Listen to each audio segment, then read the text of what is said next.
You posited the idea of a slow-moving South Asian spring that begins in Sri Lanka with the youth protests in 2022, moves to Bangladesh, where again you have a similar ousting of a sitting regime, and then now has visited Nepal.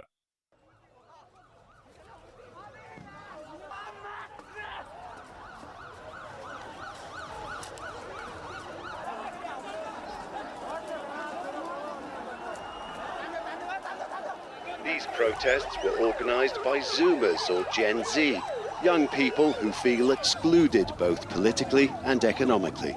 As the Gen Z movement, we're raising our voices against corruption, bad governance, and autocratic control.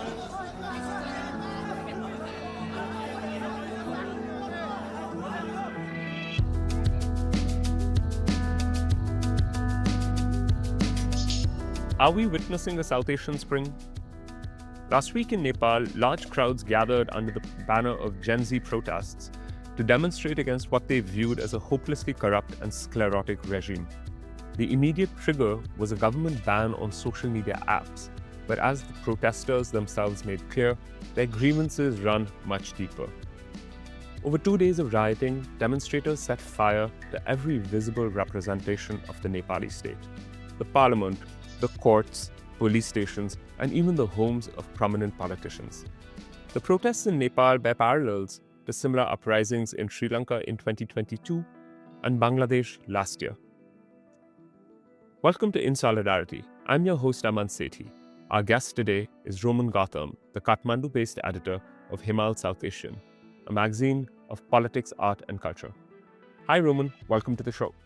It's been a week since the self-described Gen Z protests in Nepal ousted the sitting government of Prime Minister KP Oli. Can you talk us through where things stand right now? It's been a week since the revolution. Where are we now? I think we are at the moment where Nepalese are catching our breaths and taking stock. And I think in shock still, I think in many ways. Of course, not the immediate shock. I think there might, I think shock sometimes there's the short term and then there's the long term one. So I think we're starting to look at that. I think just in terms of the damage that has been done, and really the number of lives that have been lost, 19 in what can only be described as a massacre on the first day, which was last week, Monday. And since then, with all the violence, a lot of arson, we were realizing that a lot of people were killed in the subsequent violence. In my neighborhood, the police station got burnt. There were quarters for ministers that also got burnt. I knew that, of course, the parliament, the Supreme Court, the seat of the executive, a major media house, all of these things getting burned. So, you did already have a sense of the fact that this is massive right at the outset. But then when you really tally it all up across the city here in Kathmandu, in the capital, and then really also across the entire country, right? I think it's really starting to sink in just the scale of the damage. I've seen some reports, and I haven't checked on exactly what basis they're calculating this, but it seems quite possible that the resulting damage, if you actually tally up the financial cost, will exceed the damage caused by the earthquakes here about a decade ago.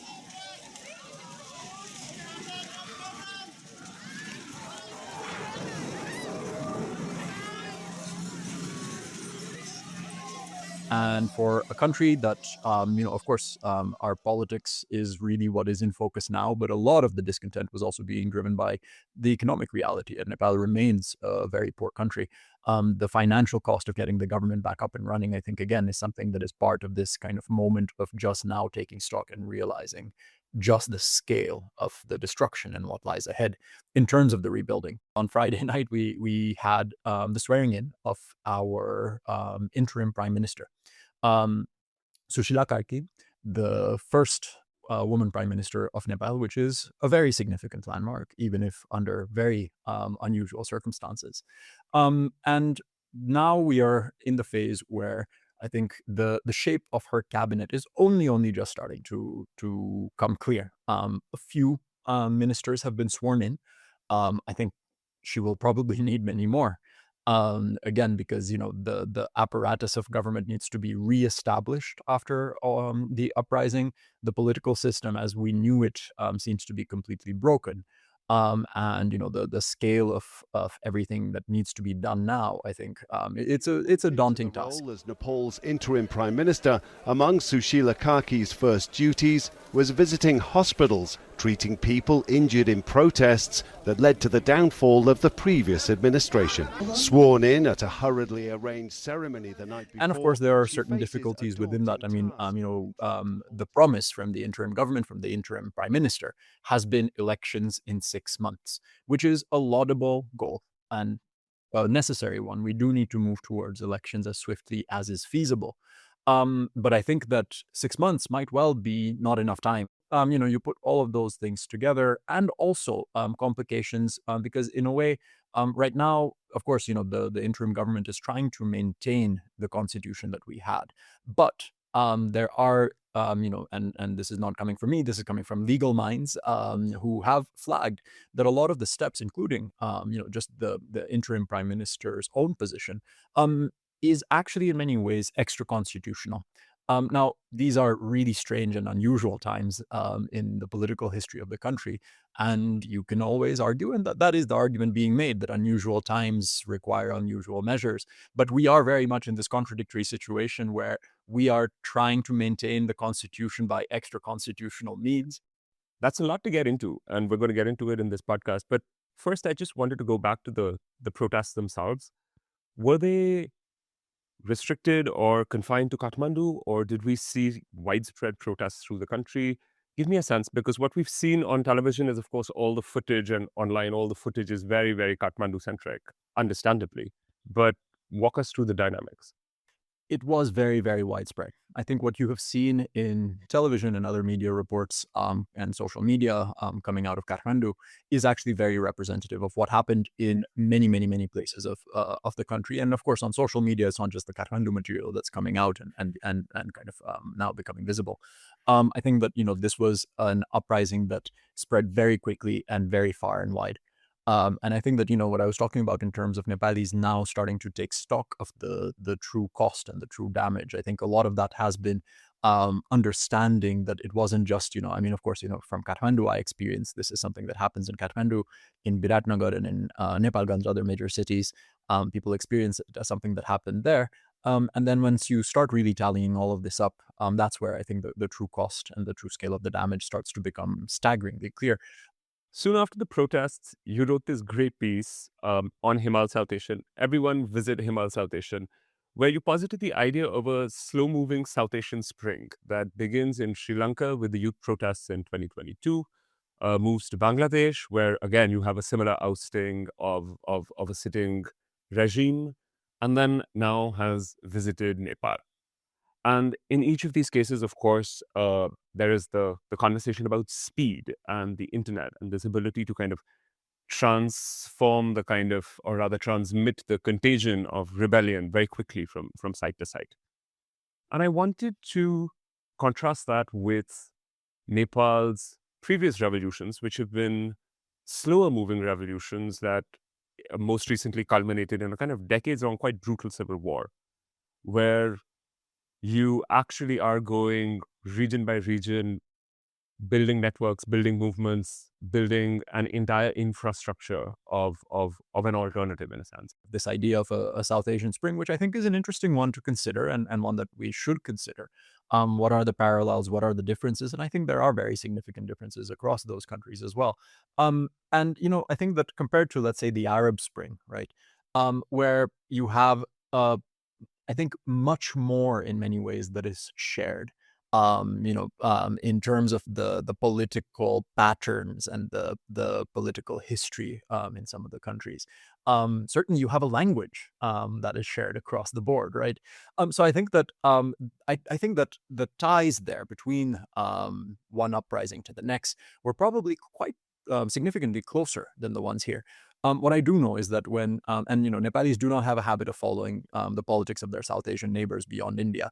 But when Sri Lanka rose up, and then again when Bangladesh rose up, I remember having a few, or a good number actually, of conversations, especially after Bangladesh, where people were watching, and the sentiment here was, our turn will come.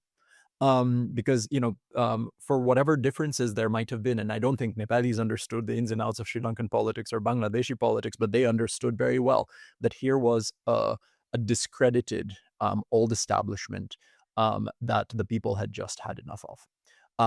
So that, I think, was what was driving it, right? And in terms of the South Asian Spring, I think also, for Nepal, in a way, I was saying that we've been here before, meaning we have had uprisings in the past.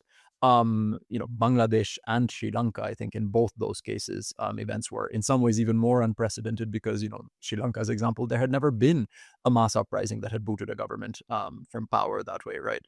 You could say, we've been here before, we've had these uprisings before. And of course, we do need to talk about what that means in the context of our history. Why is it that we have had past popular uprisings and kind of ended up still not fixing the things that caused those uprisings in the first place, right? And how do we avoid that in this round, I guess? Hopefully it's not a round. Hopefully we'll be done and fix the things we need to. But of course, that's enormously challenging.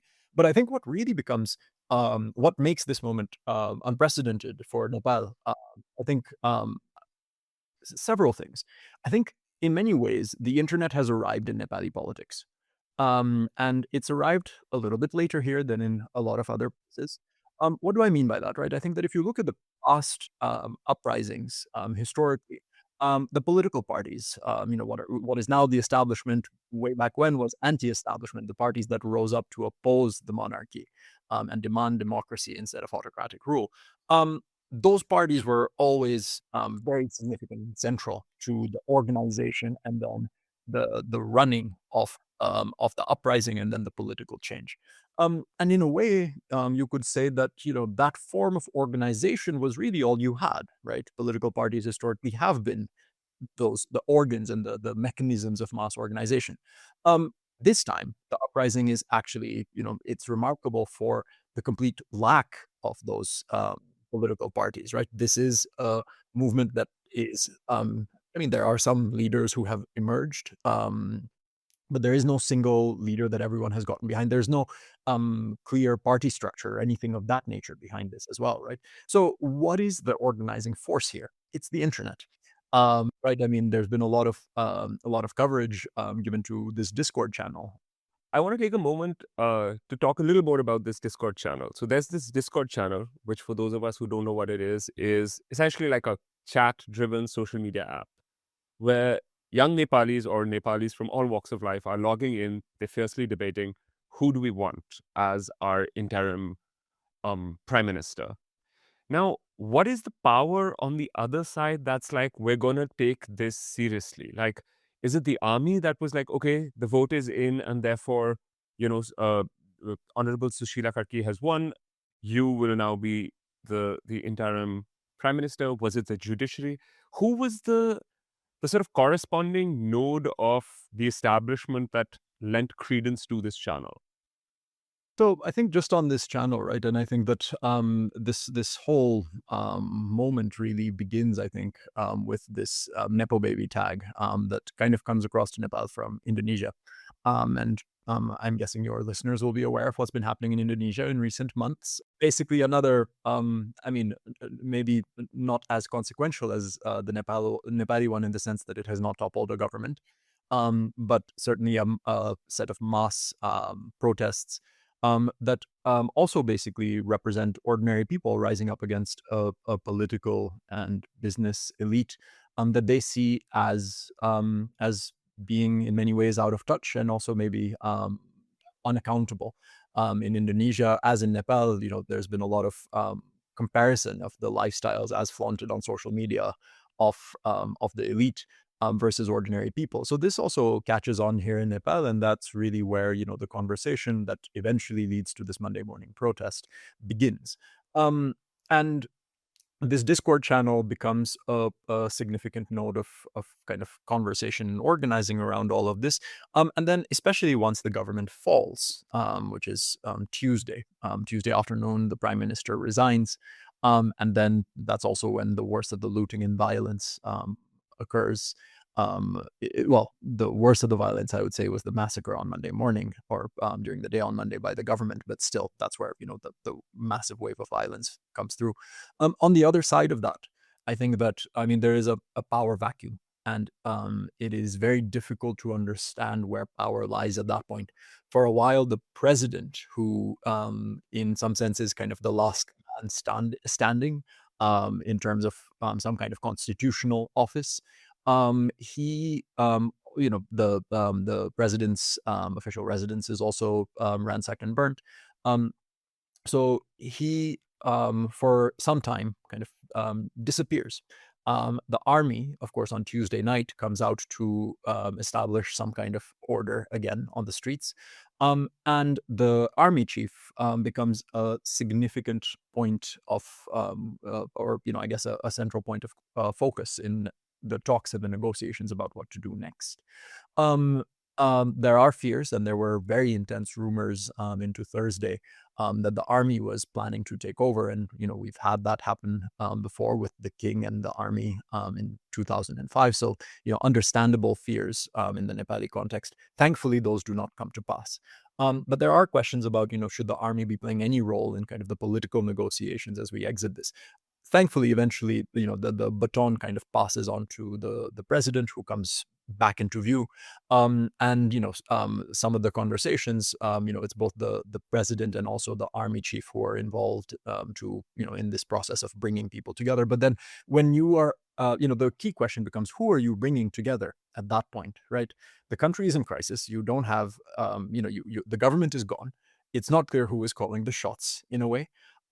And also because the old political establishment has been so roundly denounced and in many cases just literally beaten up, who do you turn to in terms of finding some kind of way out? And there is urgency, right? Because especially there were these fears that thankfully have not come to pass of the army stepping in. So I think there was pressure to get a civilian administration of some sort in place. And I think in that moment, looking around, even though, let's say, this Discord channel and the Gen Z protesters, I don't think that they are universally representative of everybody in Nepal, right? Certainly, even among young people, not everyone has access to a Discord server. And yet, they kind of have the initiative because it started with the protest and the organizing that they did, even though that protest was, in the grand scheme of things in terms of the numbers. And those protests also were not confined to Kathmandu. There had been similar protests elsewhere as well. So because I guess they were the first movers, and because the Discord channel emerges more and more as the central point of debate and decision making, this Discord channel and the people who then come into the talks with the president from the Discord channel start to assume very central significance. This Discord channel, hours and hours and hours of debate between young people, not all of them strictly Gen Z, if you look at, whatever those age brackets are, but certainly young people, debating about what should be done next, what should the country be doing next, what direction do we take, and also debating who is the person that they want to see as the interim prime minister. And they settle on Sushila Karki, former Chief Justice of Nepal. And they settle on her after extensive debate and then a vote on Discord, right? And I think a lot has been made in the international media about, the first head, not the head of state, head of government, to be elected by Discord. And in some ways that's true. In some ways that's also, it's not like we had a national election on Discord, so it needs to be taken with a little qualification. But it is a very interesting moment to also have a bunch of young people being like, we're going to get this person who's in their mid to late 70s to kind of run over this, this youth-led movement. And we see something similar in Bangladesh, where I think Muhammad Yunus is in his 80s, I want to say. And I think there's something uniquely South Asian about this idea of, not your parents, but your grandparents. They've lived their lives. They don't need money anymore. They are now, seen as kind of given a gloss of not being hungry for power. And tell us a little bit about the new interim prime minister. I think, with Muhammad Yunus, you have somebody who was already very much in kind of the public eye. and the public mind in Bangladesh at the moment of its uprising. Sushila Karki, in many ways, had really retreated from the public eye and from public life. Not that she, became a hermit of some sort, but really she wasn't part of the public conversation at all, especially among young people. I think that what ends up happening with Sushila Karki is that so on Monday, you have the shooting of 19 or the killing of 19 people by security forces, and then on Tuesday, basically the entire country rises up. And early on Tuesday, when you had people coming out onto the streets, you had Sushila Karki in her 70 plus years, also coming out on the streets in outrage, basically. And this is a retired chief justice. Some people recognized her and put a camera, probably a cell phone camera, in front of her. And she, in no uncertain terms, denounces the government for its violence, places the responsibility squarely at the feet of the government and the prime minister at that point, KP Sarma Oli, and really just, doesn't hold back. And that, somebody of that significance and stature, speaking out in that moment, coming out, I think is really what catches people's attention. So, I think the fact that she is older, Aman, you were saying maybe a grandparently figure. I don't know how much that necessarily would have had to do with it, but certainly the fact that here was somebody who, as the Chief Justice of Nepal, built up a reputation as being very no nonsense and very intolerant of corruption, and this goes back to some of the rulings. Sushila Karki, I think, I think people also begin to understand that as somebody who was never connected with the political structures of old that way, right? In terms of she was never. She has her family has political connections that go back to the Nepali Congress, but I don't think people saw her as kind of even unofficially a card-carrying member of any of the political parties that way.